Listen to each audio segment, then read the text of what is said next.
Welcome to be book. இந்த வீடியோல TNPSC சிலபஸ்ல Tamil பாட பகுதியில பகுதி ஆல இருக்கக்கூடிய இரண்டாவது தலைப்பான அறநூல்கள் தொடர்பான செய்திகளை தான் பார்க்க போறோம். அறநூல்கள் அப்படின்னா என்னன்னா, நாலடியார், நான்மணிக்கடிகை, திருக்கடிகம், இன்னா நாற்பது, இனியவை 40, சிறுபஞ்சமூலம், ஏலாதி, இந்த நூல்களை தான் பார்க்க போறோம். சோ இந்த நூல்களை 14 கீழ்கணக்கு நூல்கள் அப்படின்னு சொல்லுவாங்க. அப்ப 14 கீழ்கணக்கு நூல்கள் தொடர்பான செய்திகளை தான் நம்ம பார்க்க போறோம். சோ இது நம்மளோட ஸ்கூல் புக்ல, ஓல்டு புக்ல எங்கெல்லாம் கவர் ஆயிருக்கு, நியூ புக்ல எங்கெல்லாம் கவர் ஆயிருக்கு அப்படிங்கிற டீட்டெயில்ஸ்மே உங்களுக்கு இந்த வீடியோல கொடுத்திருக்கோம். அண்ட் இதுக்கான பிடிஎஃப்மே நம்மளோட டெலிகிராம் சேனல்ல அவைலபிளா இருக்கும்.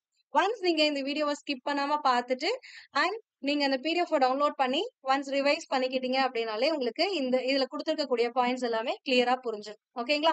சோ ஃபர்ஸ்ட் 14 கீழ்கணக்கு நூல்கள் அப்படின்னா என்ன அப்படிங்கறத தெரிஞ்சிருக்கணும். 2 நூல்கள் இருக்கு. ஒண்ணு 14 கீழ்கணக்கு நூல், இன்னொன்னு 14 மேற்கணக்கு நூல்கள் அப்படின்ட்டு.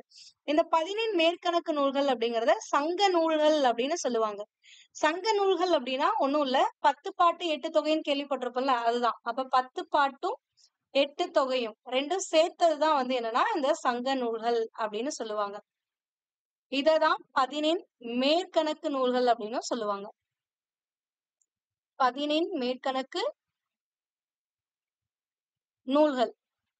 சோ 10 பாட்டுல இருக்கக்கூடிய 10 நூல்கள் அண்ட் 8 தொகையில இருக்கக்கூடிய 8 நூல்கள், மொத்தமா 18 நூல்கள் இருக்கும். அதனாலதான் இத 14 அப்படின்னு சொல்லுவாங்க. ஓகேங்களா? சோ இந்த நூல்களுக்கு அடுத்து இந்த காலத்துக்கு அடுத்து வந்த நூல்களை தான் கீழ்கணக்கு நூல்கள் அப்படின்னு சொல்லுவாங்க. இந்த கீழ்கணக்கு நூல்கள்லயுமே 18 நூல்கள் இருக்கிறதுனால அதை 14 கீழ்கணக்கு நூல்கள் அப்படின்னு சொல்லுவாங்க. ஓகேங்களா?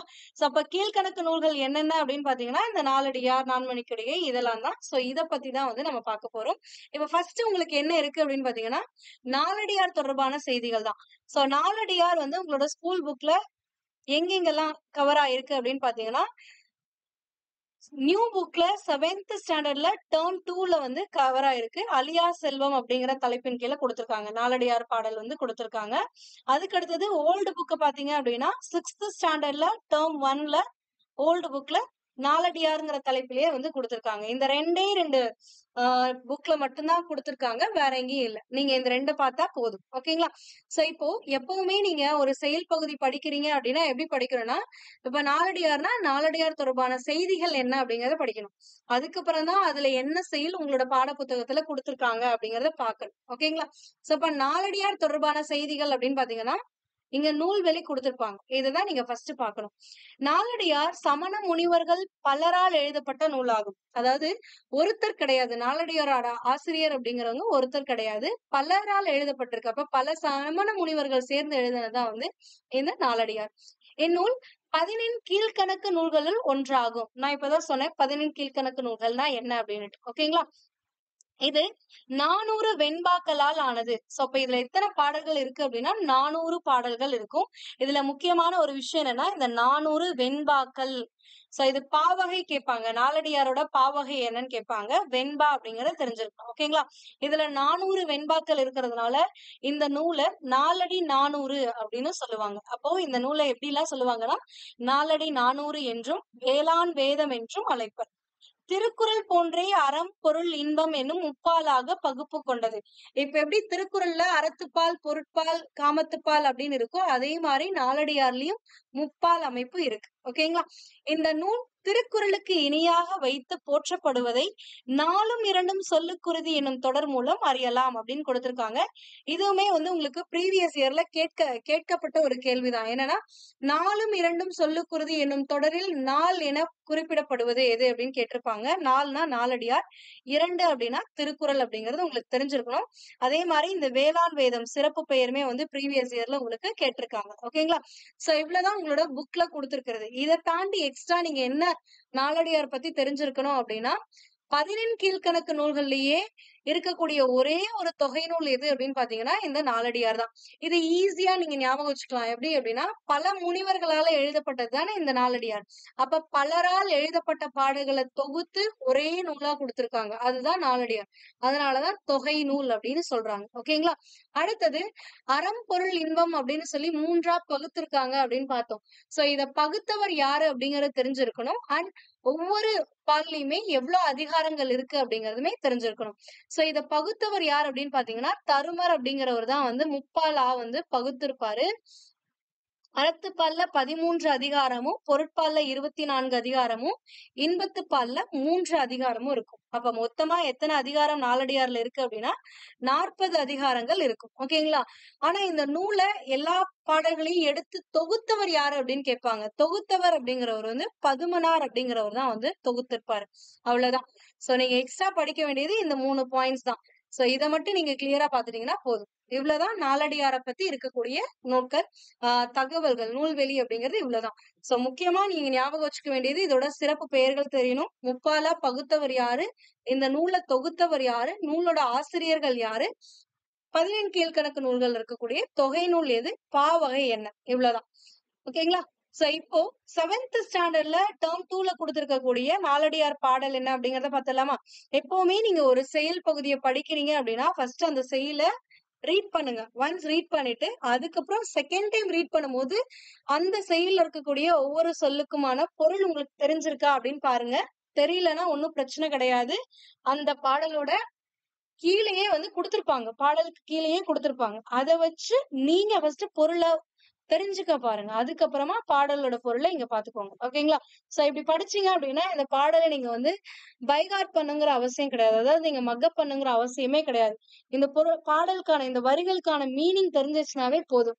இந்த மீனிங் அப்ப இந்த கருத்து நாலடியார்ல தான் சொல்லியிருப்பாங்க அப்படிங்கறத வச்சே நீங்க ஈஸியா வந்து பாடல் வரிகள் பத்தி கேட்டிருந்தாங்கன்னா சொல்லிடலாம். ஓகேங்களா? சோ என்ன கொடுத்திருக்காங்கன்னு பாக்கலாமா?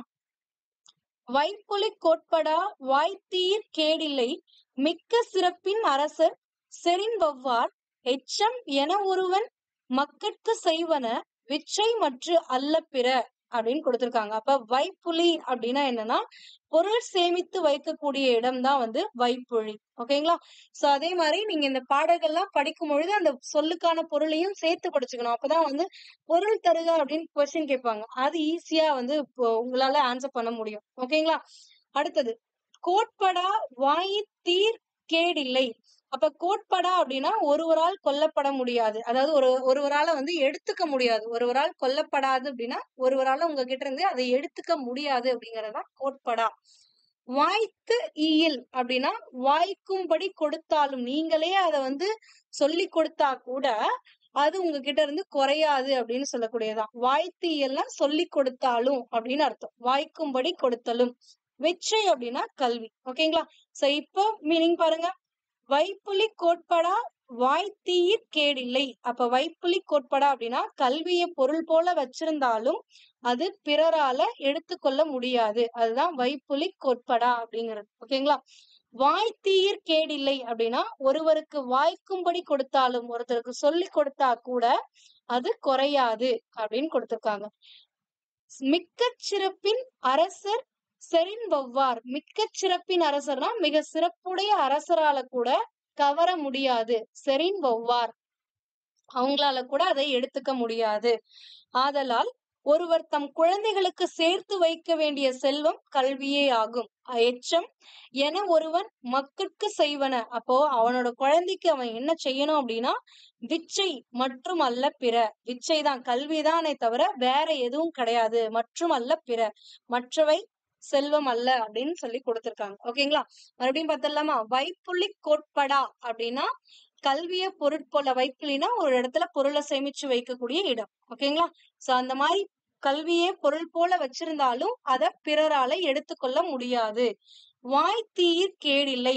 வாய் வழி அதாவது சொல்லி கொடுத்தா கூட அது குறையாது. மிக்க சிறப்பின் அரசர் செறின்வவ்வார். மிக சிறப்புடைய அரசரை வந்து அதை எடுத்துக்க முடியாது. எச்சம் என ஒருவன் மக்கட்கு செய்வன. அப்போ ஒருத்தன் வந்து அவனோட குழந்தைக்கு என்ன சேர்த்து வைக்கக்கூடிய செல்வம் அப்படின்னு பாத்தீங்கன்னா விச்சை மற்ற அல்ல பிற. விச்சைனா கல்வி, கல்விதானே தவிர வேற எதுவும் கிடையாது அப்படின்னு கொடுத்திருக்காங்க. ஓகேங்களா? இப்போ உங்களுக்கு இந்த பொருள் புரிஞ்சிச்சு இல்ல? சோ இப்போ உங்ககிட்ட இந்த லைன்ஸ் கொடுத்தாங்க. வைப்புலி கோட்படானா உங்களுக்கு தெரியும். வைப்புலினா பொருள் சேமித்து வைக்கக்கூடிய இடம் அப்படின்னு தெரியும். அப்ப இதை பார்த்தவன பொருள் சேர்த்து வைக்கிற மாதிரி கல்வியை சேர்த்து வச்சாலும் யாராலையும் எடுத்துக்க முடியாது. அண்ட் எவ்வளோ நீங்க சொல்லி கொடுத்தாலும் அது குறையாது. அரசனே நினைச்சா கூட அதை உங்ககிட்ட இருந்து கவர முடியாது. சோ அப்படிப்பட்ட செல்வத்தை தான் நீங்க உங்களோட குழந்தைகளுக்கு சேர்த்து வைக்கணுமே தவிர வேற செல்வங்களை சேர்த்து வைக்கணுங்கிற அவசியம் கிடையாது. அப்படிங்கிற பொருள் நீங்க எங்கெல்லாம் லைன்ல பாக்குறீங்களோ அப்ப உங்களுக்கு எது ஞாபகம் வரும்? நாலடியார் ஞாபகம் வரும். புரிஞ்சுங்களா? சோ இப்படிதான் நீங்க ஞாபகம் வச்சுக்கணும். அடுத்தது ஓல்டு புக்ல என்ன கொடுத்திருக்காங்க அப்படின்னு பாக்கலாமா? ஓல்டு புக்ல 6th ஸ்டாண்டர்ட்ல என்ன கொடுத்திருக்காங்கன்னா, நாய்க்கால் சிறுவிரல் போல் நன்கணியராயினும் ஈக்கால் துணையும் உதவாதார் நட்பெண்ணாம் செய்தானும் சென்று கொள்ளல் வேண்டும் செய்விழைக்கும் வாய்க்கால் அணையர் தொடர்பு. அப்ப நாய்க்கால் சிறுவிரல் போல் அப்படின்னா நாயோட கால்கள் அந்த விரல்கள் எப்படி இருக்கும் அப்படின்னா நெருங்கி இருக்கும். சோ அதுதான் நாய் கால் விரல்கள் போல நெருங்கி இருக்கும். நாய் கால் விரல்கள் வந்து நெருங்கி இருக்கும். அத போல சிலர் நம்மோட வந்து நெருக்கமா இருப்பாங்க. நாய்க்கால் சிறுவிரல் போல் நன்கணியர் ஆயினும், நன்கணியர் அப்படின்னா நெருங்கி, அணியர் அப்படின்னா நெருங்கி இருப்பவர் அப்படின்னு அர்த்தம். பொருள் பார்த்துடலாமா? ஃபர்ஸ்ட் நாய்க்கால் அப்படின்னா நாயின் கால், ஈக்கால்னா ஈயோட கால், நன்கணியர் அப்படின்னா நன்கு கூட்டல் அணியர் அப்படின்னு பிரிச்சு எழுதுவாங்க. சோ அணியர் அப்படின்னா நெருக்கமா நம்மளோட பழகுறவங்க, நெருக்கமா இருக்கிறவங்க. எண்ணாம் அப்படின்னா என்ன பயன், அதனால என்ன பயன் அப்படின்றதுதான். செய் அப்படின்னா தொலைவு அர்த்தம், செய் அப்படின்னா வயல்னு அர்த்தம். ஓகேங்களா? அணையார் அப்படின்னா அவங்கள போன்றவங்க, போன்றோர் அப்படின்னு அர்த்தம். ஓகேங்களா? அப்ப நாய்க்கால் சிறுவிரல் போல், நாயோட கால் எப்படி நெருங்கி இருக்கோ, அந்த விரல்கள் எப்படி இருக்கோ அந்த மாதிரி நம்ம கூட சேர்ந்து இருந்தாலும் நெருங்கி இருந்தாலும் நன்கணியர் ஆயினும் ஈக்கால் துணையும் உதவாதார், ஈயோட கால் அளவுக்கு கூட அவங்க நம்மளுக்கு உதவ மாட்டாங்க அப்படின்னு கொடுத்திருக்காங்க. அப்படிப்பட்டவர்களோட நட்பால நமக்கு என்ன பயன்? உதவாதார் நட்பெண்ணாம், அந்த நட்புனால நம்மளுக்கு என்ன பயன்? எண்ணாம் அப்படின்னா என்ன பயன் அப்படின்னு கேட்டிருக்காங்க. அடுத்தது செய்தானும் சென்று கொள்ளல் வேண்டும். எவ்வளவு தொலைவா இருந்தாலும் அங்க போய் அத நம்ம வந்து எடுத்துக்கணும். என்ன அப்படின்னா செய்விளைக்கும் வாய்க்கால் அணையார் தொடர்பு. செய்விளைக்கும் வாய்க்கால் எப்படி வாய்க்கால் வந்து வயலை விளைக்க உதவுதோ அந்த மாதிரி இருக்கவங்களுடைய தொடர்புக்காக நம்ம ரொம்ப தூரம் போய் கூட அந்த நட்பை தேடிக்கணும் அப்படின்னு கொடுத்திருக்காங்க. சோ இதுதான் இந்த பாடலுக்கான பொருள். வாய்க்கால்னா தொலைவில் இருக்கக்கூடிய நீரை கொண்டு வரும். அந்த அந்நீரை வயலுக்கு பாய்ச்சி விளைய உதவும். சோ இந்த மாதிரி வாய்க்கால் மாதிரி உதவக்கூடிய மனிதர்களும் இருக்கிறாங்க. சோ அவர்கள் வந்து எவ்வளவு தொலைவுல இருந்தாலும் அவர்களோட நட்பை நம்ம தேடிக்கொள்ளுதல் வேண்டும் அப்படிங்கறதா இதுல கொடுத்திருக்காங்க. ஓகேங்களா? மறுபடியும் பார்த்தலாமா? நாய்க்கால் சிறுவிரல் போல் நன்கறியர் ஆயினும், நன்கணியர் ஆயினும் ஈக்கால் துணையும் உதவாதார் நட்பெண்ணாம். நாயின் கால் விரல்கள் நெருங்கி இருக்கும். அதை போல சிலர் நம்மோடு நெருக்கமாக இருப்பார்கள். ஆனால் அவர்கள் ஈயின் கால அளவுக்கு கூட நமக்கு உதவ மாட்டார்கள். அப்படிப்பட்டவர்களுடைய நட்பால் நமக்கு என்ன பயன் அப்படிங்கறதா இதுக்கான பொருள். செய்தானும் சென்று கொள்ளல் வேண்டும் செய்விளைக்கும் வாய்க்கால் அணையார் தொடர்பு. அப்ப வாய்க்கால் அப்படிங்கிறது தொலைவில் இருக்கக்கூடிய நீரை கொண்டு வரக்கூடியது. சோ அந்த நீரை வயலுக்கு பாய்ச்சி விளைய உதவும். சோ அந்த மாதிரி வாய்க்கால் போன்ற உதவக்கூடிய மனிதர்களும் இருக்கிறார்கள். அவர்கள் எவ்வளவு தொலைவில் இருந்தாலும் அவர்களுடைய நட்பை நாம் தேடிக்கொள்ளுதல் வேண்டும். ஓகேங்களா? சோ இதுதான். சோ இந்த மீனிங்.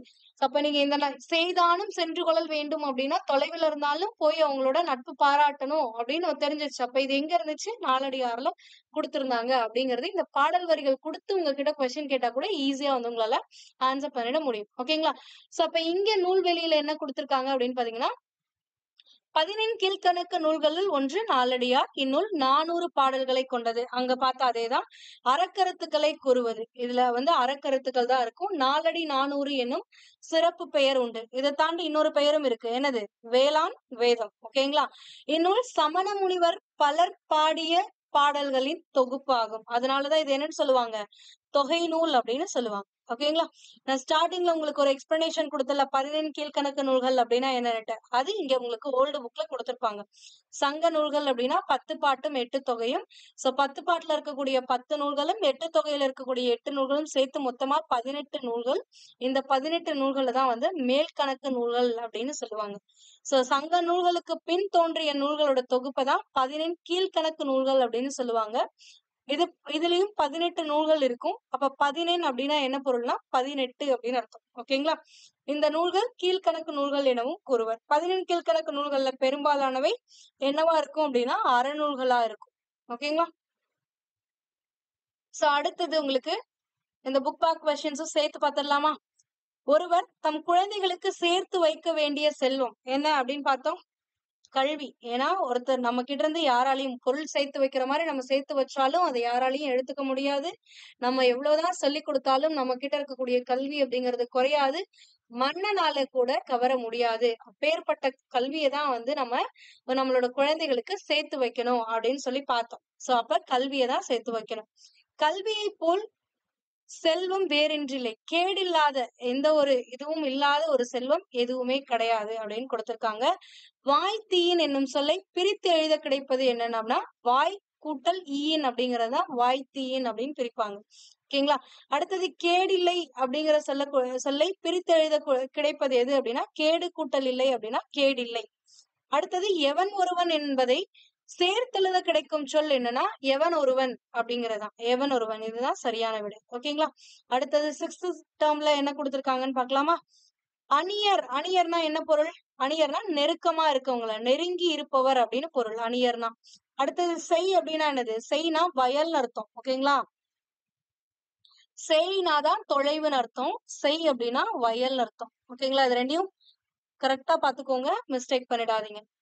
நாய்க்கால் அப்படின்னா நாய் கூட்டல் கால், நாய்க்கால். அடுத்தது நன்கணியர் அப்படின்னா நன்கு கூட்டல் அணியர் அப்படிங்கறதா நன்கணியர்.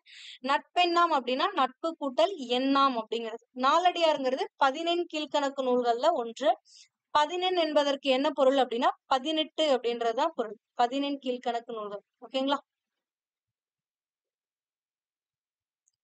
சோ இவ்வளவுதான் நாலடியார் பத்தி கொடுத்திருக்காங்க. அடுத்து நம்ம பார்க்கக்கூடியது என்னன்னு பாத்தீங்கன்னா நான்மணி கடிகை. நான்மணி கடிகை வந்து உங்களுக்கு நியூ புக்ல இல்ல, ஓல்டு புக்ல இருக்கு. ஓல்டு புக்ல எங்க இருக்கு அப்படின்னா 6th டேர்ம் 1ல 6th ஸ்டாண்டர்ட்ல டேர்ம் 1ல இருக்கு. சோ நான்மணி கடிகை பத்தி நூல் குறிப்பு என்ன அப்படிங்கறத பாக்கணும். ஆசிரியர் குறிப்பு, நூல் குறிப்பு என்ன அப்படிங்கறத பார்த்துட்டு அதுக்கப்புறமா பாடல் என்னன்னு பாக்கலாம். ஓகேங்களா? ஆசிரியர் குறிப்பு. நூல் ஆசிரியரின் பெயர் விளிம்பி நாகனார். சோ அப்ப நான்மணி கடிகை எழுதினவர் யாருன்னா ஒருத்தர் தான். அவர் யாருன்னா விளிம்பி நாகனார். விளிம்பி அப்படிங்கிறது என்னன்னா ஊர் பெயர் தான் வந்து விளிம்பி. நாகனார் அப்படிங்கிறது புலவரோட பெயர். அதாவது இந்த பாடலை இயற்றிய, இந்த நூலை இயற்றியவரோட பெயர் தான் வந்து நாகனார். அவரு விளிம்பிங்கிற ஊர்ல பிறந்ததுனால விளிம்பி நாகனார் அப்படின்னு கொடுத்திருக்காங்க. அப்ப நூல் குறிப்பு அப்படின்னா நான்மணி கடிகை. இதுவுமே 18 கீழ்கணக்கு நூல்கள்ல இருக்கக்கூடிய ஒன்றுதான். இதுல கடிகை அப்படின்னா என்னன்னா அணிகலன் அப்படின்னு பொருள். ஓகேங்களா? கடிகைக்கு பல பொருள் இருக்கு. இதுல இந்த இடத்துல நான்மணி கடிகை அப்படிங்கறது எதை மீன் பண்ணிருக்காங்க அப்படின்னா அணிகலனை மீன் பண்ணிருக்காங்க. சோ கடிகை அப்படின்னா துண்டுனாலும் கடிகைன்னு சொல்லுவாங்க. கட்டுவடம், நாளிகை, கரகம், தோள்வளை, அணிகலன் இது எல்லாத்தையுமே வந்து கடிகை அப்படின்னு பொருள் தரக்கூடியதுதான். சோ இது வந்து அணிகலன் அப்படிங்கறது இங்க கொடுத்திருக்காங்க. 4 மணிகள் கொண்ட அணிகலன் என்பதுதான் நான்மணி கடிகை அப்படிங்கறதோட பொருள். அப்ப 4 மணிகள் கொண்ட அணிகலன் அப்படின்னா 4 அறக்கருத்துக்கள். ஒவ்வொரு பாட்டிலையும் 4 அறக்கருத்துக்கள் இருக்கும். 4 மணி போன்ற அறக்கருத்துக்கள் இருக்கும். அதனாலதான் இது வந்து நான்மணி கடிகை அப்படின்னு சொல்லுவாங்க. ஓகேங்களா? இதுல வந்து உங்களுக்கு கடிகை அப்படிங்கிறது வந்து அணிகலன் அப்படிங்கிறதுக்கு என்பதுதான் பொருள் அப்படிங்கிறது ப்ரீவியஸ் இயர்ல கேட்கப்பட்ட ஒரு கேள்வி. அடுத்தது இதோட நூலாசிரியருமே வந்து ப்ரீவியஸ் இயர்ல கேட்டிருக்காங்க. சோ இப்போ இதுல என்ன பாடல் கொடுத்திருக்காங்க அப்படின்னு பாத்திரலாமா? மனைக்கு விளக்கம் மடவார். மடவார் தனக்கு தகைசால் புதல்வர். மனக்கினிய காதல் புதல்வர்க்கு கல்வியே. கல்விக்கும் ஓதின் புகழ்சால் உணர்வு அப்படிங்கறத பாடல். அப்ப மனைக்கு விளக்கம் மடவார். ஃபர்ஸ்ட் பொருள் பாத்துருங்க. மடவார் அப்படின்னா பெண்கள் அப்படின்னு அர்த்தம். தகைசால்னா பண்பில் சிறந்த அப்படின்னு அர்த்தம். மனக்கினிய அப்படின்னா மனதுக்கு இனிய. காதல் புதல்வர் அப்படின்னா அன்பு மக்கள், அவங்களோட குழந்தைகளை தான் வந்து காதல் புதல்வர் அப்படின்னு சொல்லுவாங்க. ஓதின் அப்படின்னா எதுவென்று சொல்லும் போது என்ன அப்படின்னு சொல்றதுதான் வந்து ஓதின் அப்படின்றாங்க. புகழ்சால் அப்படின்னா புகழை தரக்கூடியது, புகழை தரும் அப்படிங்கறதா புகழ்சால். உணர்வு அப்படின்னு இந்த இடத்துல எதை குறிப்பிடுறாங்கன்னா நல்லெண்ணத்தை வந்து உணர்வு அப்படின்னு குறிப்பிட்டிருப்பாங்க. இப்ப படிங்க மறுபடியும்.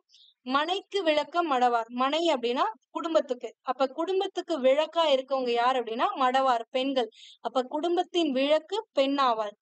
மடவார் தனக்கு தகைசால் புதல்வர். அப்ப அந்த பெண்ணுக்கு விளக்கினை போன்று இருப்பவர்கள் யாருன்னா அவள் பெற்ற பண்பில் சிறந்த பிள்ளைகள். அதுதான் தகைசால் புதல்வர்கள். ஓகேவா? சோ தகைசால் புதல்வர். சோ அந்த மடவார் பெண்களுக்கு விளக்கு போன்று இருப்பவர்கள் பண்பில் சிறந்த பிள்ளைகள். மனக்கினிய காதல் புதல்வர்க்கு கல்வியே. அப்ப அந்த மனதிற்கினிய அன்புமிக்க மக்களுக்கு அந்த பிள்ளைகளுக்கு விளக்கினை போன்று இருப்பது எதுனா கல்வி. அக்கல்வியை விளக்காக அந்த கல்விக்கே விளக்காக விளங்குவது எது அப்படின்னா அந்த மக்கள் கிட்ட இருக்கக்கூடிய நல்லெண்ணங்கள் அப்படின்னு சொல்றோம். ஓகேங்களா? அப்ப ஒரு குடும்பத்துக்கு விளக்கு அப்படின்னா ஒரு பெண். அந்த பெண்ணுக்கு விளக்கா திகழ்றவங்க யாருன்னா அவர்கள் பெற்ற பிள்ளைகள். அதாவது அவள் பெற்ற பிள்ளைகள் பண்பில் சிறந்த பிள்ளைகள். அந்த பிள்ளைகளுக்கு விளக்காக இருப்பது எதுனா அந்த கல்வி. அந்த கல்விக்கே விளக்காக இருப்பது என்ன அப்படின்னு பாத்தீங்கன்னா நல்லெண்ணங்கள் அப்படின்னு சொல்றாங்க. ஓகேங்களா? மறுபடியும் பாருங்க. மனைக்கு விளக்கம் மடவார். மடவார்னா பெண்கள். மடவார் தனக்கு தகைசால் புதல்வர். தகைசால்னா பண்பில் சிறந்த புதல்வர்கள். மனக்கினிய மனதுக்கு இனிய காதல் புதல்வர்க்கு அதாவது அவர்கள் பெற்ற புதல்வர்களுக்கு அன்பு மக்களுக்கு கல்வியே சிறந்தது விளக்கு. கல்விக்கும் ஓதின் புகழ்சார் உணர்வு. புகழ்னா புகழை தரக்கூடியது. அந்த கல்விக்கே புகழை தரக்கூடியது எது அப்படின்னா நல்லெண்ணம் அப்படின்னு கொடுத்திருக்காங்க. ஓகேவா? புரிஞ்சா? சோ அவ்வளவுதான்.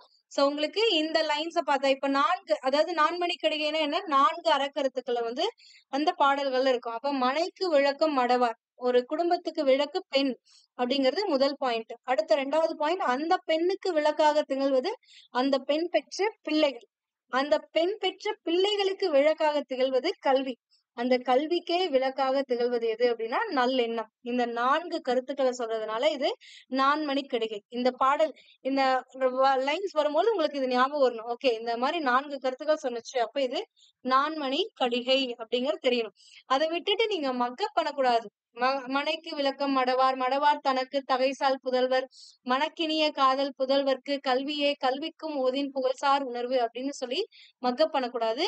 அந்த பாடலை படிங்க. அந்த பாடல்ல இருக்கக்கூடிய சொல்லுக்கான பொருள் என்னன்னு தெரிஞ்சுக்கோங்க. அந்த பாடலுக்கான பொருள் என்னன்னு தெரிஞ்சுக்கோங்க. அப்ப அந்த கருத்து எங்க வந்துச்சு உங்களுக்கு அந்த கருத்து இருக்க மாதிரி லைன்ஸ் கொடுத்து இது என்ன எந்த நூல்ல வரும் அப்படின்னு கேட்டாங்கன்னா ஈஸியா சொல்லிடலாம். ஓகேங்களா? அப்ப இதுல மாதிரி வினாக்கள் பாருங்க. மடவார் அப்படின்னா என்னது? பெண்கள் அப்படின்னு அர்த்தம். மனக்கினிய அப்படின்னா மனதிற்கு இனிய. உணர்வுனா நல்லெண்ணம் அப்படிங்கறதுதான். இது உங்களுக்கு இங்கேயே கொடுத்திருக்காங்க. ஓகேங்களா? அடுத்தது நான்மணிக்கடிகை வந்து 14 கீழ்கணக்கு நூல்கள்ல ஒன்று. 14 கீழ்கணக்கு நூல்களில் ஒன்று. நான்மணிக்கடிகை நூலின் ஆசிரியர் யாரு? விளிம்பி நாகனார். விளிம்பி நாகனார். அடுத்தது மனைக்கு விளக்கம் யாரு? பெண்கள். மடவார். மடவார்னா பெண்கள் அப்படின்னு அர்த்தம். அன்பு மிக்க புதல்வர்களுக்கு விளக்கு எது அப்படின்னா கல்விதான் அவங்களுக்கு விளக்கா இருக்கிறது. அப்ப கடிகை என்பதன் பொருள் கடித்தலா அணிகலனா கடுகா அப்படின்னு பாத்தீங்கன்னா கடிகைனா அணிகலன் அப்படின்னு பொருள். விளிம்பி அப்படிங்கறது அதாவது விளிம்பி நாகனார் தான் இந்த நூலை எழுதினவர். அப்ப இதுல விளிம்பி அப்படிங்கறது அவரோட ஊர் பெயர். அவ்வளவுதான். ஓகேங்களா? சோ எப்பவுமே ஒரு புக்ல படிக்கிறீங்க அப்படின்னா அந்த புக் பேக் வெர்ஷனையும் சேர்த்து படிச்சிருங்க. ஓகேவா? அடுத்து நம்ம பார்க்கக்கூடியது எது அப்படின்னு பாத்தீங்கன்னா முதுமொழி காஞ்சி தான் வந்து பார்க்க போறோம். இந்த முதுமொழி காஞ்சியுமே உங்களுக்கு வந்து ஓல்டு புக்ல தான் கவர் ஆயிருக்கு. ஓல்டு புக்ல 7th ஸ்டாண்டர்ட்ல டேர்ம் 1ல கொடுத்திருக்காங்க. முதுமொழி காஞ்சியோடைய நூல்வெளி பார்த்துட்டு அதுக்கப்புறமா இந்த பாடல் பத்தி பார்க்கலாம். ஓகேங்களா? அப்ப முதுமொழி காஞ்சியோட ஆசிரியர் யார் அப்படின்னு பாத்தீங்கன்னா மதுரை கூடலூர் கிழார். இதுல மதுரையில கூடலூருங்கிற ஊர்ல இவர் பிறந்ததுனாலதான் இவரை மதுரை கூடலூர் கிழார் அப்படின்னு சொல்லுவாங்க. இதுல கூடலூருங்கிறது அவர் பிறந்த ஊர். ஓகேங்களா? இந்த நூலோட சிறப்பு அதாவது இவரோட சிறப்பு அப்படின்னா இவர் தம் பாடல்களை நச்சினார்க்கினியர் முதலிய நல்லுரை ஆசிரியர்கள் மேற்கோள்களாக கையாண்டுள்ளார்கள். அதாவது இவரோட பாடல்களை வந்து நச்சினார்க்கினியர் வந்து என்ன பண்ணாருன்னா அவரோட பாடல்களை மேற்கோள்களா காட்டியிருக்காங்க. அந்த அளவுக்கு வந்து சிறப்பு முக்கிய பாடல்களை இவர் இயற்றிருக்காங்க அப்படின்னு கொடுத்திருக்காங்க. இதோட காலம் அப்படின்னா சங்க காலத்துக்கு பின் வாழ்ந்தவர். ஓகேங்களா? இவரோட காலம் சங்க காலத்துக்கு பின் வாழ்ந்தவர். அதனாலதான் இது எதுல இருக்கு? 14 கீழ்கணக்கு நூல்கள்ல இருக்கக்கூடிய ஒன்று. ஓகேங்களா? நூலோட குறிப்பு அப்படின்னா முதுமொழி காஞ்சி என்பது காஞ்சி திணையின் துறைகளில் ஒன்று. இந்த கொஸ்டின் கேட்டிருந்தாங்க ப்ரீவியஸ் இயர்ல.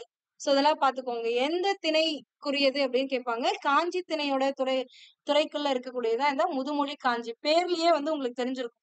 காஞ்சி அப்படிங்கிறது. ஓகேங்களா? 15 கீழ்கணக்கு நூல்கள்ல ஒன்று. இந்நூல் உலகியல் உண்மைகளை தெளிவாக எடுத்து இயம்புகிறது. இந்நூலை அறிவுரை கோவை எனவும் வழங்கப்படுகிறது. இதுவும் கேட்பாங்க. அறிவுரை கோவை என வழங்கப்படும் 15 கீழ்கணக்கு நூல் எது அப்படின்னு கேட்பாங்க. முதுமொழி காஞ்சி. இதில் 10 அதிகாரங்கள் உள்ளன. ஒவ்வொரு அதிகாரத்திலும் 10 செயல்கள் இருக்கும். அதாவது 10 அதிகாரங்கள் என்னென்ன அப்படிங்கிறது உங்களுக்கு தெரிஞ்சிருக்கணும். இது எப்பவுமே நீங்க ஒரு புக்ல படிக்கிறீங்கன்னா ஹைலைட்டட் பாயிண்ட்ஸ் அப்படிங்கிறதுக்கு இம்பார்ட்டன்ஸ் அதிகமா கொடுங்க. ஏன்னா 2024 குரூப் 2 எக்ஸாமோட ஆன்சர் கீ பாத்தீங்கன்னா ஸ்கூல் புக்ல இருந்து தான் கேட்டிருக்காங்க. அவுட் ஆஃப் சிலபஸே கிடையாது. ஸ்கூல் புக்ல இருந்து தான் கொஸ்டின் எல்லாமே எடுத்திருக்காங்க தமிழ் பாடப்பகுதியில இருந்து.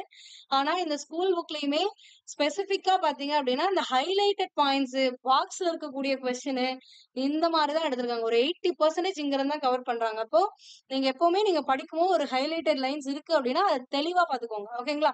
இதுல 10 அதிகாரங்கள் இருக்கும். முதுமொழி காஞ்சியில ஒவ்வொரு அதிகாரத்திலயும் 10 செயல்கள் இருக்கும். சோ 10 அதிகாரம் 10 செயல்கள். ஒவ்வொரு அதிகாரத்துக்கும் 10னா 10 அதிகாரத்துக்கு எத்தனை இருக்கும்? 100 பாடல்கள் இருக்கும். சோ அதுதான் இங்க கொடுத்திருக்காங்க. ஈஸியா ஞாபகம் வச்சுக்கலாம். ஓகேங்களா? நூல் பயன் அப்படின்னா முதுமொழி காஞ்சி கற்போரின் குற்றங்களை நீக்கி அறம் பொருள் இன்பங்களை அடைவதற்கான வழிமுறைகளை அறிவுரைகளாக கூறி நல்வழிப்படுத்தும் அப்படின்றாங்க. அப்ப அறம்பொருள் இன்பங்களை அடைவதற்கான வழிமுறைகளை அறிவுரைகளா கூறுறதுனாலதான் இதை அறிவுரை கோவை அப்படின்னு சொல்லுவாங்க. ஓகேங்களா? புரிஞ்சா? சோ இவ்வளவுதான் இந்த நூல்வெளியில கொடுத்திருக்காங்க. சோ நாம சொன்னோம் 10 அதிகாரம் என்ன அப்படின்னுட்டு. சோ இது உங்களோட புக்ல இல்ல. நீங்க இதை எக்ஸ்ட்ரா நோட் பண்ணி வச்சுக்கோங்க. என்னென்ன அதிகாரம்னா சிறந்த 10, அறிவு 10, பழியா 10, தூவா 10, அல்ல 10, இல்லை 10, பொய்யா 10, எளிய 10, நல்கூர்ந்தா 10, தண்டா 10 அப்படிங்கறதா இந்த 10. ஓகேங்களா? சோ இதை நோட் பண்ணி வச்சுக்கோங்க. இதுல நம்மளோட புக்ல வந்து என்ன கொடுத்திருக்காங்க அப்படின்னா சிறந்த 10 முதல் அதிகாரமா இருக்கக்கூடிய இந்த சிறந்த 10 பத்தி கொடுத்திருக்காங்க. இத பத்தி நம்ம டீடைல்டா பார்க்கலாம். சிறந்ததென்று கூறப்படும் 10 பொருட்களை தன்னகத்தே கொண்டிருப்பது சிறந்த 10. இதுவுமே முக்கியங்க. நிறைய பேர் என்ன பண்ணிடுறீங்கன்னா பாடல் தானே, பாடல் இங்க இருந்து ஆரம்பிக்குது, இங்க இருந்து நான் இது வரைக்கும் படிச்சுக்கிறேன் அப்படின்னு படிச்சிருங்க. அதுக்கு மேல பிராக்கெட்ல என்ன கொடுத்தாலும் படிங்க. ஓகேங்களா? ஏன்னா கும்பகர்ணனை எழுப்ப பயன்படுத்தப்பட்ட சந்தம் என்னன்னு கொஸ்டின் கேட்டிருந்தாங்க. அந்த பாடலுக்கு மேல அந்த சந்தம் இப்படி பிராக்கெட்ல கொடுத்திருப்பாங்க ஒரு எக்ஸாம்ல. சோ அதனால வந்து நீங்க இதையுமே சேர்த்து படிச்சுக்கோங்க. சிறந்தது என்று கூறப்படக்கூடிய 10 பொருட்களை தன்னகத்தை கொண்டிருப்பது எந்த 10 அப்படின்னா சிறந்த 10 அப்படிங்கறதா. ஓகேவா? சோ பாடல் பார்த்தலாமா? ஒவ்வொரு அதிகாரத்திலயும் 10 பாடல்கள் இருக்கும் அப்படின்னு முன்னாடியே பார்த்தோம்ல. அப்போ சிறந்த 10ல என்ன 10 பாடல்கள் இருக்கு அப்படின்னா இங்க கொடுத்திருக்கிறதுதான். ஆர்கழி உலகத்து மக்கட்கெல்லாம் ஓதலில் சிறந்தன்று ஒழுக்கம் உடைமை, காதலில் சிறந்தன்று கண்ணஞ்சப்படுதல், மேதையில் சிறந்தன்று கற்றது மறவாமை, வன்மையில் சிறந்தன்று வாய்மையுடைமை, இளமையில் சிறந்தன்று மெய்ப்பினியின்மை, நலனுடைமையின் நாண சிறந்தன்று, குலனுடைமையின் கற்பு சிறந்தன்று, கற்றலின் கற்றாரை வழிபடுதல் சிறந்தன்று, செற்றாரை செறுத்தலில் தற்செய்கை சிறந்தன்று, முன்பெருக்கழி பின் சிறுகாமை சிறந்தன்று அப்படிங்கறதா. ஓகேங்களா? இதுல ஆசிரியர் யாரு? மதுரை கூடலூர் கிழார். இதுல கூடலூர் அப்படிங்கறது அவர் பிறந்த ஊர். ஓகேங்களா? சோ இப்போ இதுக்கான பொருள் ஆர்கழி உலகத்து மக்கட்கெல்லாம் அப்படின்னா ஆர்கழி உலகத்து, ஆர்கழினா என்னன்னா நிறைந்த ஓசையுடைய கடல் அப்படின்னு அர்த்தம். காதல் அப்படின்னா அன்பு, விருப்பம் இதெல்லாமே. மேதைனா அறிவு, நுட்பம். வன்மை அப்படின்னா ஈகை, கொடை, அதாவது கொடுக்கறது அப்படின்னு அர்த்தம். அதாவது நிறைய செல்வம் உடைமைய வந்து வன்மை அப்படின்னு சொல்லுவாங்க. இது உங்களுக்கு வந்து உரையில இருந்து எடுத்து இங்க கொடுத்திருக்கேன். வன்மை அப்படின்னா நிறைய செல்வம் இருக்கிறத வந்து வன்மை அப்படின்னு சொல்லுவாங்க. பிணினா நோய், மெய்னா உடம்பு அப்படின்னு பொருள். நாணம் அப்படின்னா செய்யக்கூடாததை செய்ய அஞ்சப்படுதல். நம்மளுக்கே தெரிஞ்சிருக்கும். அதாவது ஒரு செய்யக்கூடாத செயலை நம்ம செய்யும் போது எவ்வளவு பயம் இருக்கும். அதுதான் வந்து நாணம் அப்படின்னு சொல்லுவாங்க. சிறந்தன்று அப்படின்னா சிறந்தது அப்படின்னு அர்த்தம். நிறைய பேர் சிறந்தன்று அப்படின்னா சிறந்தது அல்ல அப்படின்னு நினைச்சுக்கிறீங்க. கிடையாது. சிறந்தன்றுனா சிறந்தது அப்படின்னு அர்த்தம். வழிபடுதல்னா அதை போற்றி வணங்குதல் அர்த்தம். ஓகேங்களா? சோ இப்போ இந்த ஒவ்வொரு லைனுக்கான மீனிங்கும் பார்த்தலாமா? ஆர்கழி உலகத்து மக்கட்கெல்லாம் ஓதலில் சிறந்தன்று ஒழுக்கம் உடைமை. கடல் சூழ்ந்த இவ்வுலக மக்கள் அனைவருக்கும் கற்றலை விட ஒழுக்கம் உடைமையே சிறந்தது. அதாவது நீங்க கற்றதை விட, நீங்க கல்வி கற்கிறத விட எது சிறந்தது அப்படின்னா ஒழுக்கமா இருக்கிறது தான் வந்து சிறந்தது. அப்ப ஒழுக்கம் உடைமைதான் சிறந்தது அப்படின்னு ஃபர்ஸ்ட் லைன்ல கொடுத்திருக்காங்க. காதலில் சிறந்தன்று கண்ணஞ்சப்படுதல். ஆக்சுவலா இது என்னன்றத நீங்க கிளியரா புரிஞ்சுக்கணும். இங்க வந்து உங்களுக்கு கொடுத்திருக்க மீனிங் புரியுதுமா அப்படின்னு பாத்தீங்கன்னா, பிறருக்கு அன்பு காட்டுவதிலும் செயல்களால் அவர் போற்றும்படி நடத்தலே மேலானது அப்படிங்கறதுதான் இந்த லைன்கான மீனிங். அதாவது காதலும் சிறந்தன்று கண்ணஞ்சப்படுதல்னா பிறருக்கு அன்பு காட்டுவதை காட்டிலும் நம்மளோட செயல்களால அவர்கள் போற்றும்படி நம்ம நடக்கணும் அப்படிங்கறதா மேலானது அப்படின்னு கொடுத்திருக்காங்க. இது என்னன்னா, ஒருத்தர் மேல நீங்க விருப்பம் கொள்றத காட்டிலையும் உங்களோட செயல்களை பார்த்து உங்க மேல மதிப்பு மரியாதை வரும் பாருங்க, அததான் வந்து கண்ணஞ்சப்படுதல் அப்படின்னு சொல்றாங்க. வேற ஒண்ணுமே கிடையாது. அதாவது நீங்க செய்யும் செயல்களால அந்த மதிப்பிற்குரிய அச்சம் ஒண்ணு வரும் பாருங்க. இப்ப நம்ம ஆசிரியர்கள் எல்லாம் பார்த்தோம்னா நம்மளுக்கு ஒரு பயம் இருக்கும். ஆனா அவங்க வந்து நம்மள எதுவும் பண்ணிட போறதெல்லாம் கிடையாது. இருந்தாலும் ஒரு மரியாதை கலந்த ஒரு பயம் இருக்கும் பாருங்க. அததான் இங்க கண்ணஞ்சப்படுதல் அப்படின்னு கொடுத்திருக்காங்க. வேற எதுவுமே கிடையாது. அப்ப பிறர் மேல நம்ம அன்பு காட்டுதலை விட அவங்க நம்மள மதிச்சு நடக்கிற மாதிரி நம்ம நடந்துக்கிறது தான் மேலானது அப்படிங்கறதா இதுக்கான பொருள். ஓகேங்களா? மேதைனா அறிவு நுட்பம். மேதையில் சிறந்தன்று கற்றது மறவாண்மை. அறிவு நுட்பத்தினும் கற்ற பொருளை மறவாண்மை மேன்மையானது. அறிவு நுட்பம் அப்படின்னா நம்ம ஒரு பொருளை தேடி நம்மளா கத்துக்கிறத விட கற்ற பொருளை மறக்காம இருக்கிறது தான் மேன்மையானது அப்படின்னு சொல்றாங்க. ஓகேங்களா? அதாவது நம்ம தேடி கத்துக்கிற அந்த குணம் நம்ம கிட்ட இருக்குல்ல, அதை விட எது சிறந்தது அப்படின்னா கற்றதை மறக்காம இருக்கிறது அப்படின்னு சொல்றாங்க. வன்மையில் சிறந்தன்று வாய்மை உடைமை. பலமான வாழ்க்கையை காட்டிலும் வாய்மை உடையவராக வாழ்வதுதான் உயர்ந்தது. அதாவது நீங்க செல்வமிக்கவரா இருக்கிறத காட்டிலும் நீங்க வாய்மை உடையவரா இருக்கிறது தான் வந்து உயர்ந்தது அப்படின்றாங்க. ஓகேங்களா? உங்ககிட்ட எவ்வளவு வேணா செல்வம் இருக்கலாம். அப்ப செல்வம் உடையவரா வாழ்றத காட்டிலையும் நீங்க வாய்மை உடையவரா வாழணும் அப்படின்னு சொல்லியிருக்காங்க. இதுதான் இதுக்கான பொருள். அடுத்தது 5வது பாடல் என்னன்னு பாத்தீங்கன்னா, இளமையில் சிறந்தன்று மெய்ப்பினி இன்மை. அப்ப இளமைய காட்டிலும் நீங்க இளமையா இருக்கிறத காட்டிலும் எது சிறந்தது அப்படின்னா நோயற்ற வாழ்வு. அதாவது நோயற்ற வாழ்வுதான் வந்து சிறந்தது அப்படின்னு கொடுத்திருக்காங்க. அடுத்தது நலன் உடைமையின் நாண சிறந்தன்று. நலன் உடைமை அப்படிங்கறத நீங்க நலனுடைமையின் அப்படின்னு கொடுத்திருப்பாங்க. நலன் உடைமை அப்படின்னு அர்த்தம். ஓகேங்களா? அப்ப நலன் உடைமையின் நாண சிறந்ததன்று. நலன் உடைமை அப்படின்னா அழகு உடையவரா இருக்கிறத காட்டிலும் நாணம் உடையவராக இருப்பதுதான் மேன்மையானது. நீங்க அழகுடையவரா இருக்கணுங்கிற அவசியம் கிடையாது. அழகுடையவரா இருக்கிறத விட நாணமுடையவரா இருந்தீங்க அப்படின்னா அதுதான் மேலானது. அடுத்தது குலனுடைமையின் கற்பு சிறந்தன்று. குலப்பெருமையை விட ஒருத்தருக்கு என்னதான் முக்கியம் அப்படின்னு பாத்தீங்கன்னா சிறந்ததுன்னா ஒழுக்கம் உடைமைதான் சிறந்தது அப்படிங்கறதா புலனுடைமையும் கற்பு சிறந்தன்று. இந்த இடத்துல கற்பு அப்படிங்கிறது ஒழுக்கம் அப்படிங்கறத குறிப்பிட்டிருக்காங்க. ஓகேங்களா? அடுத்தது கற்றலின் கற்றாரை வழிபடுதல் சிறந்தன்று. அதாவது நீங்க சிறந்த நூல்களை கற்றதை விட கற்றறிந்த பெரியாரை பின்பற்றி ஒழுகுதல் தான் சிறந்தது அப்படின்றாங்க. நீங்களா பல நூல்களை தேர்ந்தெடுத்து கற்றலை விட கற்றறிந்த பெரியாரை அவங்கள பின்பற்றி ஒழுகுதல் தான் வந்து சிறப்பானது அப்படின்றாங்க. செற்றாரை செறுத்தலில் தற்செய்கை சிறந்தன்று அப்படின்னா பகைவரை தண்டிப்பதனை விட அவருக்கு நன்மை செய்தல் சிறந்தது அப்படின்றாங்க. செற்றாரை செறுத்தலில் பகைவரை வந்து அவங்கள தண்டிக்கிறத விட, செற்றார்னா பகைவர், அவங்கள தண்டிக்கிறத விட எது சிறந்தது அப்படின்னா அவர்களுக்கும் நன்மை செய்தல். தற்செய்கைனா நன்மை செய்தல், அதுதான் சிறந்தது அப்படின்னு கொடுத்திருக்காங்க. லாஸ்ட் கடைசியா கொடுத்திருக்கிறது என்னன்னு பாத்தீங்கன்னா, முன்பெருக்களின் பின் சிறுகாமை சிறந்தன்று. என்னை பொறுத்த வரைக்கும் இந்த காலத்துல இந்த பாடல் வந்து ரொம்பவே முக்கியமான வரி. ஏன் அப்படின்னு பாத்தீங்கன்னா, நம்ம அப்பா அம்மா சேர்த்து வச்சிருக்க சொத்துக்கள், அந்த செல்வங்கள், அது சொத்துக்களாதான் இருக்கணும்னு அவசியம் இல்ல.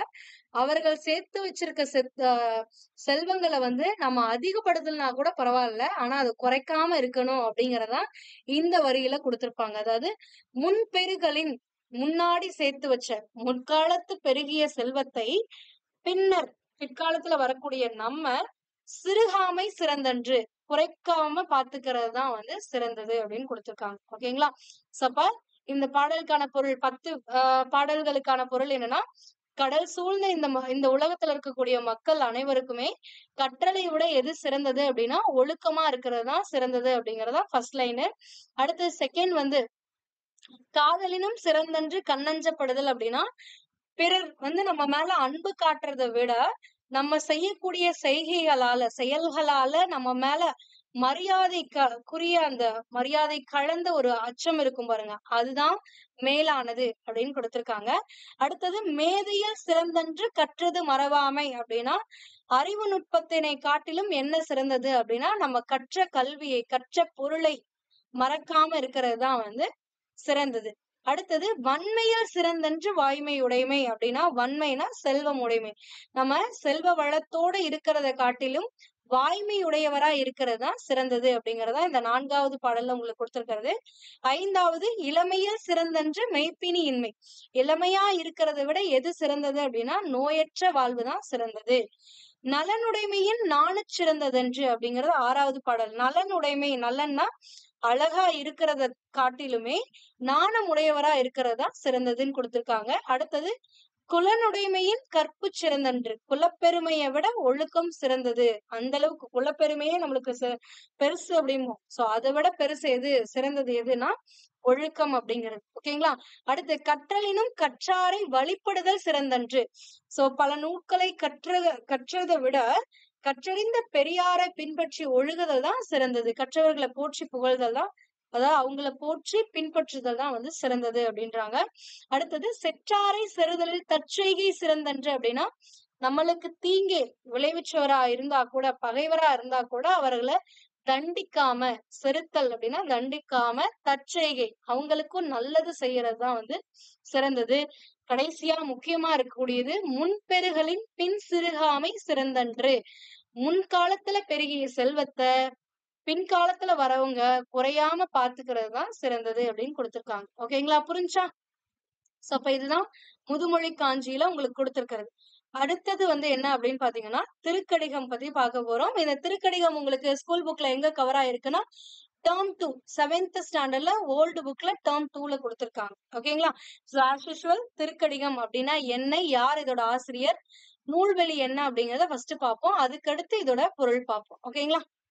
திருக்கடிகம் அப்படின்னா இதோட ஆசிரியர் நல்லாதனார். இது வந்து ப்ரீவியஸ் இயர்ல கேட்கப்பட்ட ஒரு கேள்வி. திருக்கடிகத்தின் ஆசிரியர் பெயர் என்ன அப்படின்னுட்டு நல்லாதனார். இவர் வந்து திருநெல்வேலி மாவட்டத்தை சேர்ந்த திருத்து அப்படிங்கிற ஊர்ல பிறந்திருக்காரு. சோ இதனால வந்து செரு அடுதோல் நல்லாதன் என பாயிரம் குறிப்பிடுவதனால் இவர் போர் வீரராக இருந்திருக்கலாம் என கருதப்படுகிறது. 2 விஷயம். திருக்கடிகமோட ஆசிரியர் நல்லாதனார். இவர் எந்த மாவட்டத்துல பிறந்திருக்காரு அப்படின்னு பாத்தீங்கன்னா, திருநெல்வேலி மாவட்டத்துல திருத்துங்கிற ஊர்ல பிறந்திருக்காரு. அவ்வளவுதான். அடுத்தது செரு அடுதோல் நல்லாதன் அப்படின்னு பாயிரம் குறிப்பிடுவதனால செரு அடுதல்னா போர் வீரரா இருந்திருக்கலாம் அப்படின்னு சொல்லி இதுல இருந்து நம்ம தெரிஞ்சுக்கிறோம். அவ்வளவுதான். இதுதான் ஆசிரியர் குறிப்பு. நூல் குறிப்பு இதுல நீங்க என்ன தெரிஞ்சுக்கணும் அப்படின்னா, திருக்கடிகம் அப்படிங்கிறது 17 கீழ்கணக்கு நூல்கள்ல ஒன்று. இது 100 வெண்பாக்களை கொண்டது. இதையும் தெரிஞ்சுக்கணும். இதுல இருக்கக்கூடிய பாடல்களை தரனா 100 வெண்பாக்கள் இருக்கு. சுக்கு, மிளகு, திப்பிலி ஆகிய மருந்துக்கு பெயர் என்னன்னா திருக்கடிகம். திருக்கடிகம்னா என்னன்னு கேட்பாங்க. இந்த பொருட்கள் கொடுத்து எது எதுன்னு கேட்பாங்க. சுக்கு, மிளகு, திப்பிலி இந்த 3ம் சேர்ந்ததுதான் திருக்கடிகம் அப்படின்னு சொல்லுவாங்க. இம்மருந்தை உண்ட மனிதர்களுக்கு உடல் நோய் நீங்கும். இதனை போன்று ஒவ்வொரு திருக்கடிக பாடலிலும் இடம்பெற்றுள்ள 3 கருத்தும் மக்களின் மனமயக்கத்தை போக்கி தெளிவை ஏற்படுத்தும். இது கேட்பாங்க. மக்களின் மனமயக்கத்தை போக்கி தெளிவை ஏற்படுத்தும் நூல் எதுன்னா திருக்கடிகம் அப்படிங்கிறது. ஓகேங்களா? அப்ப நூல் பயன் கொடுத்திருக்காங்க. திருக்கடிகம் பாடல்களில் உள்ள 3 அறக்கருத்தும் கற்பாரின் மனதில் உள்ள அறியாமையாகிய நோயை நீக்கி அவரை குன்றின் மேல் இட்ட விளக்காக சமுதாயத்தில் விளங்கச் செய்யும். கேட்கலாம், அப்படியே கேட்பாங்க. ஒரு டைம் கேட்டிருக்காங்க. சோ அறியாமை நோயை நீக்கி குன்றின் மேல் இட்ட விளக்காக சமுதாயத்தில் விளங்க செய்யும் நூல் எது அப்படின்னு கேட்டிருப்பாங்க. திருக்கடிகம் அப்படிங்கறதுதான். ஓகேங்களா? சோ 17 கீழ்கணக்கு நூல்கள்ல ஒன்று திருக்கடிகம் அப்படின்னா சுக்கு, மிளகு, திப்பிலியால் ஆன மருந்துக்கு பேர் தான் திருக்கடிகம். அந்த மருந்தை உண்டு எப்படி மக்களுக்கு வந்து உடல் நோய் போகுதோ அதே மாதிரி இந்த பாடலை படிச்சாங்க அப்படின்னா ஒவ்வொரு பாடலையும் 3 அறக்கருத்துக்கள் கொடுத்திருப்பாங்க. அந்த 3 அறக்கருத்துக்களுமே வந்து அந்த மக்களுடைய அறியாமைங்கிற நோயை நீக்கி குன்றில் மேல் இட்ட விளக்காக விளங்க செய்யும் அப்படிங்கறதுதான் இதுல 100 வெண்பாக்கள் வந்து இருக்கும். ஓகேங்களா? சோ இப்ப பாடல் என்ன கொடுத்திருக்காங்கன்னு பாத்திரலாமா? 3 பாடல்கள் வந்து நம்மளுக்கு கொடுத்திருக்காங்க.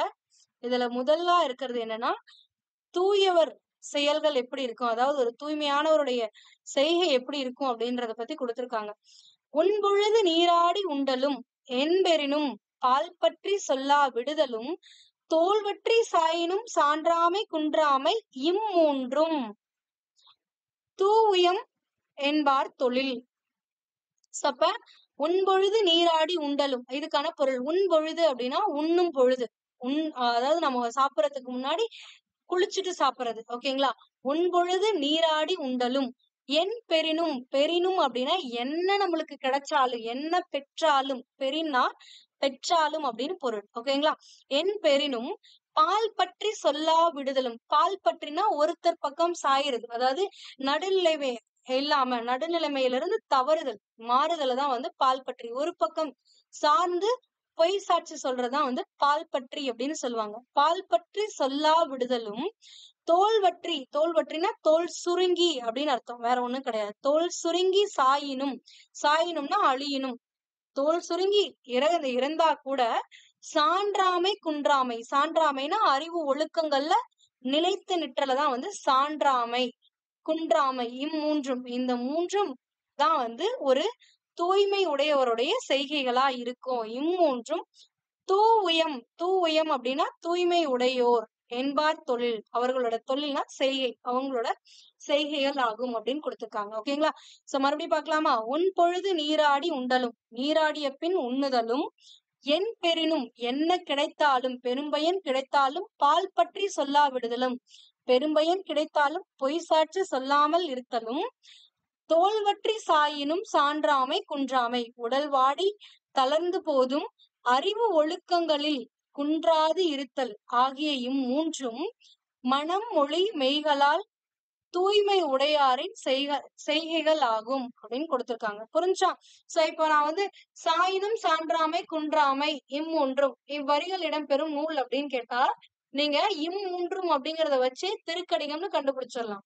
இதை வச்சு கண்டுபிடிக்க முடியல, இப்ப வேற லைன் கொடுத்திருக்காங்க.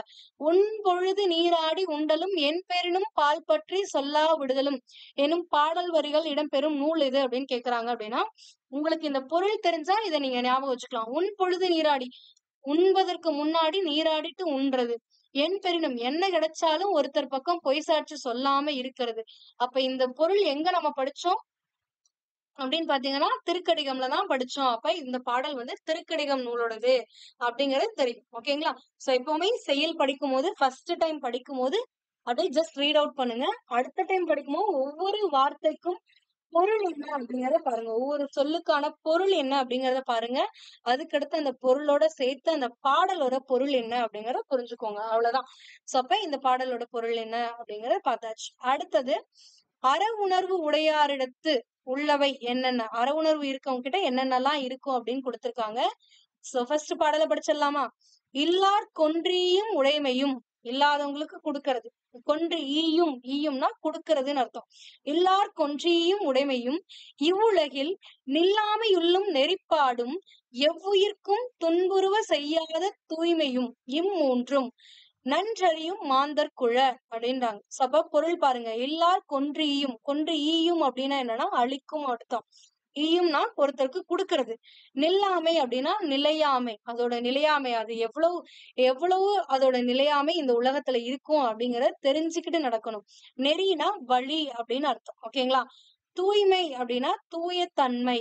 மாந்தர்னா மக்கள் அப்படின்னு அர்த்தம். ஓகேங்களா? மடவார்னா என்ன அர்த்தம்? பெண்கள் அர்த்தம். ஆனா மாந்தர்னா மக்கள் அர்த்தம். அப்ப இல்லார் கொன்றியும் உடைமையும், இல்லாதவங்களுக்கு, இல்லாதவர்கள் அப்படின்னா வறியவர்கள் அப்படின்னு சொல்லுவாங்க. வறியவர்களுக்கு பொருள் அளித்தல்.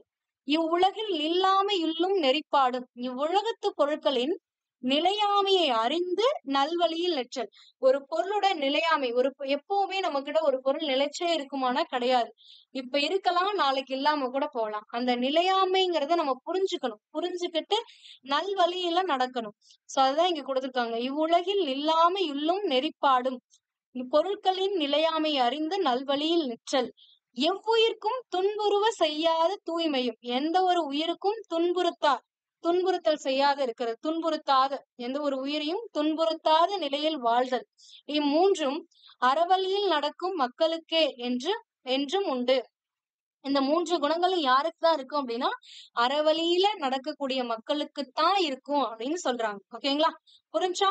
அப்ப எல்லார் கொன்றியும், வறியவர்களுக்கு பொருளை கொடுத்தல், இந்த உலகத்தில் பொருட்களோடைய நிலையாமையை அறிஞ்சு நல்வழியில நடத்தல், எந்த ஒரு உயிருக்கும் தீமை செய்யாம துன்புறுத்தாம வாழ்தல். இந்த மூன்றும் தான் அறவழியில நடக்கிறவங்களோட குணங்கள். அறவழிகள் நடக்கிற மக்களோட குணங்கள். மக்களுக்கு மட்டும்தான் இது இருக்கும் அப்படின்னு சொல்றாங்க. ஓகேங்களா.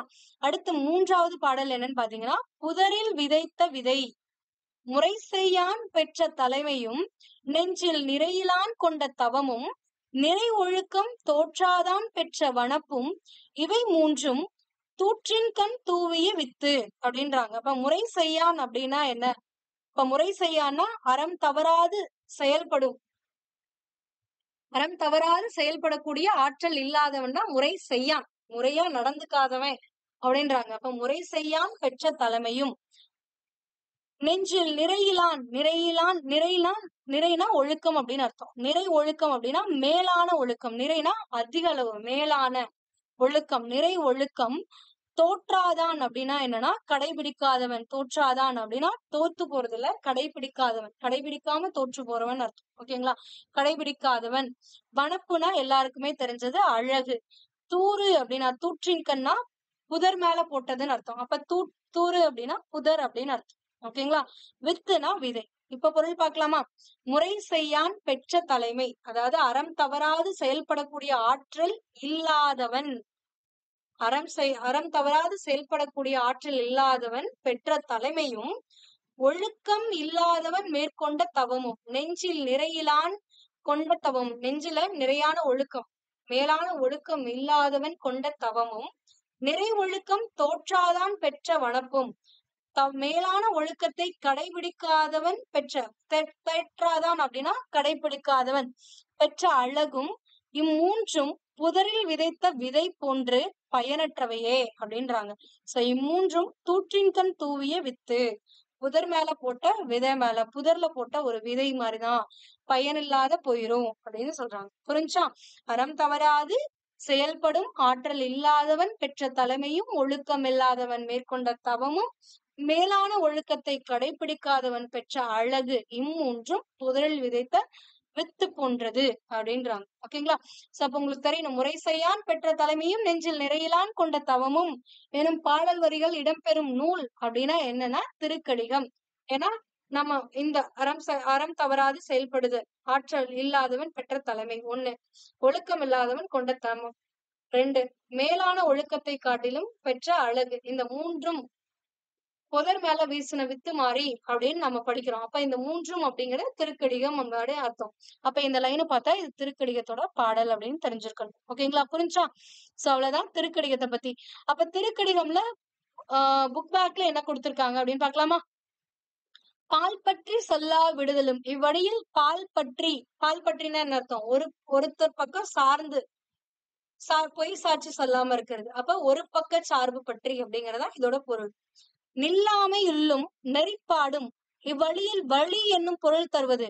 நெறிப்பாடும்னா வழியில் நிற்றல் அப்படின்னு அர்த்தம். அப்ப வழியில் அப்படின்னா வழினா நெறி அப்படின்னு அர்த்தம். ஓகேங்களா.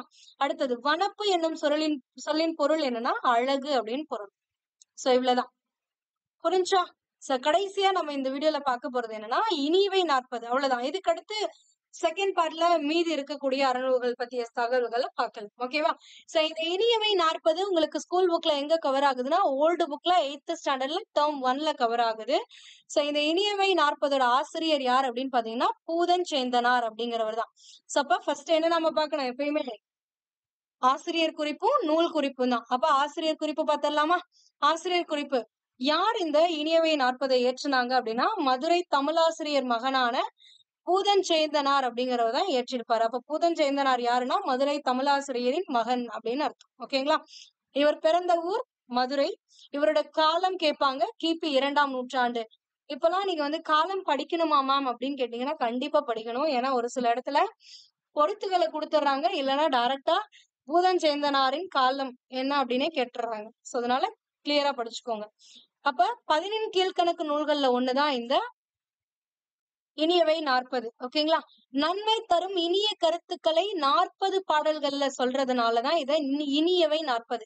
நன்மை தரக்கூடிய இனிய கருத்துக்களை சொல்றதுனால இனியவை 40 பாடல்கள் இருக்கனால 40. ஓகேங்களா?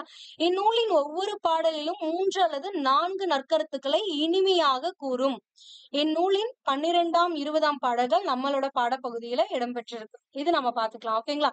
இதுல நீங்க எக்ஸ்ட்ரா நீங்க என்ன படிக்கணும் அப்படின்னா, இந்த நூல்ல எத்தனை இனிய செயல்கள் பத்தி குறிப்பிட்டிருப்பாங்க அப்படின்னு கேட்பாங்க. 124 இனிய செயல்கள் பத்தி இந்த நூல்ல குறிப்பிட்டிருப்பாங்க. ஓகேங்களா? சோ இது எக்ஸ்ட்ரா தகவல். இதை நீங்க பாத்துக்கோங்க. சோ அப்ப என்ன பாடல் கொடுத்திருக்காங்கன்னு பார்த்தலாமா? ஃபர்ஸ்ட் 12வது பாடலா, அதாவது 12வது பாடலா இடம்பெற்றிருக்கிறது எது அப்படின்னு பாத்தீங்கன்னா, இந்த குழவி பிணியின்றி வாழ்தல் இனிதே, களரும் அவையஞ்சான் கல்வி இனிதே, மயரிகள் அல்லராய் மாண்புடையார் சேரும் திருவும் தீர்வு இன்றேல் இனிது அப்படிங்கறதுதான் கொடுத்திருக்காங்க. ஓகேங்களா? குழவி அப்படின்னா என்னன்னா குழந்தை அப்படின்னு அர்த்தம்.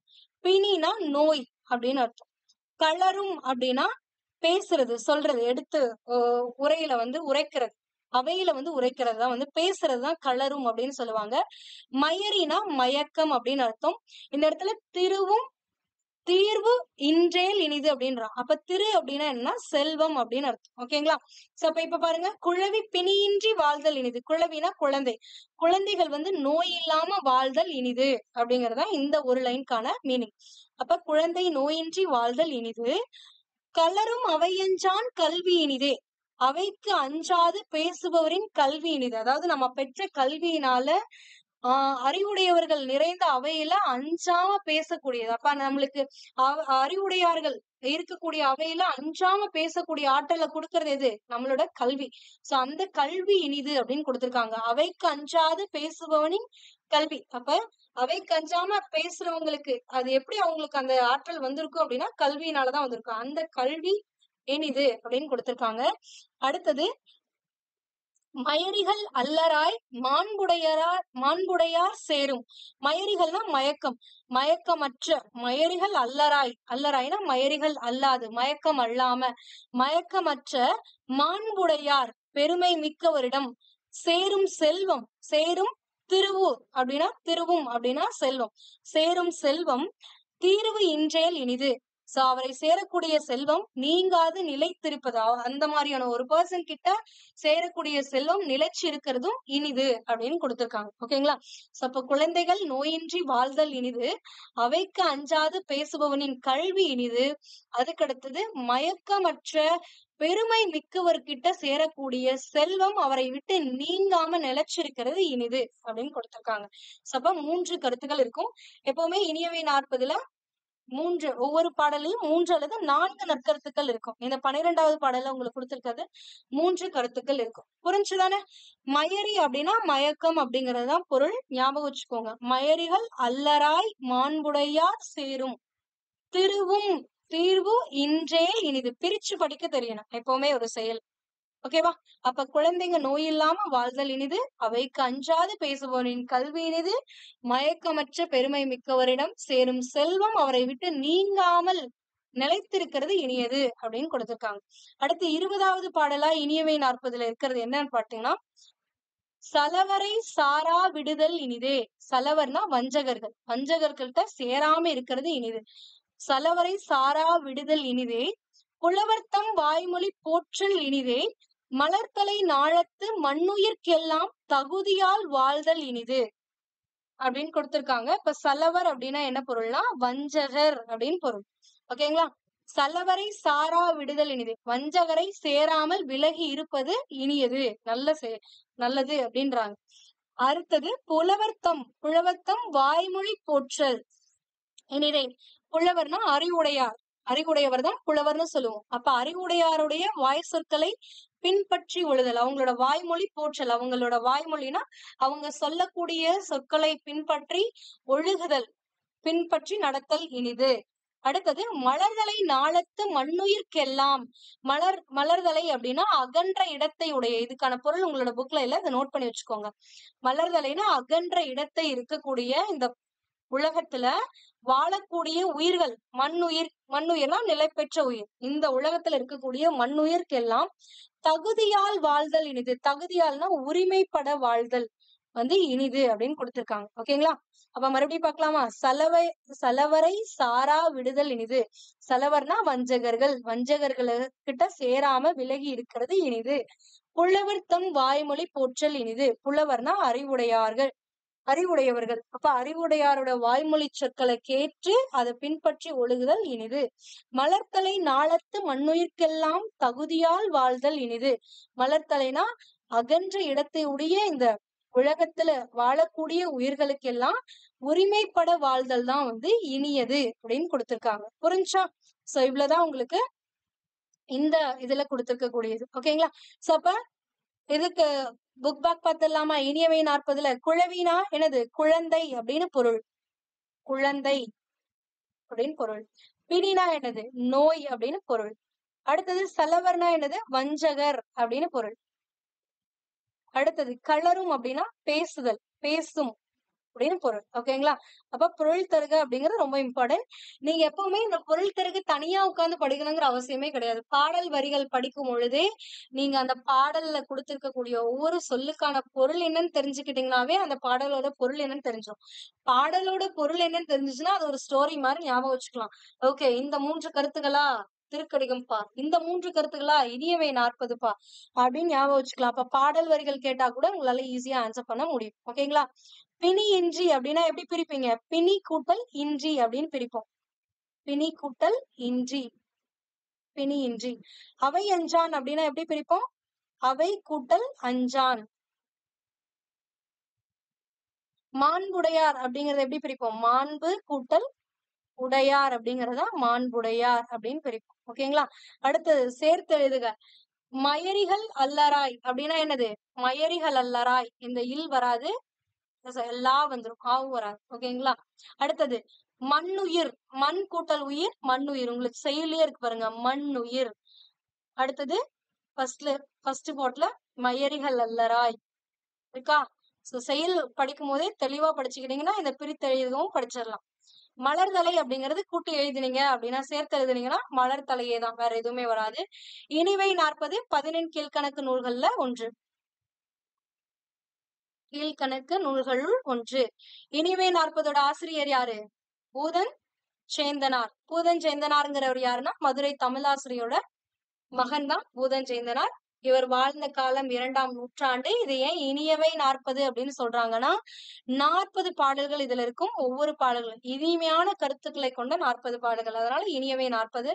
எக்ஸ்ட்ரா நீங்க படிக்க வேண்டியது என்ன? இதுல 124 இனிய செயல்கள் பத்தி குறிப்பிட்டிருப்பாங்க. ஓகேங்களா? புரிஞ்சா? சோ இவ்வளவுதான். சோ நீங்க இந்த வீடியோ ஒன்ஸ் பார்த்துட்டு அதுக்கப்புறம் இதே பிடிஎஃப் நீங்க வந்து புக் எல்லாம் தேடவே தேவையில்லை. இதே பிடிஎஃப் வந்து நம்மளோட டெலிகிராம் சேனல் BA புக் அப்படிங்கிற டெலிகிராம் சேனல் இருக்கும். அந்த சேனலோட ஃபைல்ஸ்ல பாத்தீங்கன்னா இருக்கும்.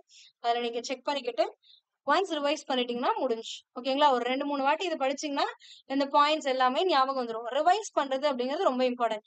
அண்ட் ஏன் வீடியோவை ஸ்கிப் பண்ணாம பாருங்க அப்படின்னா, ஒரு ஒரு ஆசிரியரா நான் சொல்றேன். அதாவது பல ஸ்டூடெண்ட்ஸை வந்து நான் பார்த்திருக்கேன். என்னோட லைஃப்ல மோர் தென் 1.5 lakh ஸ்டூடெண்ட்ஸை நான் பார்த்திருக்கேன்.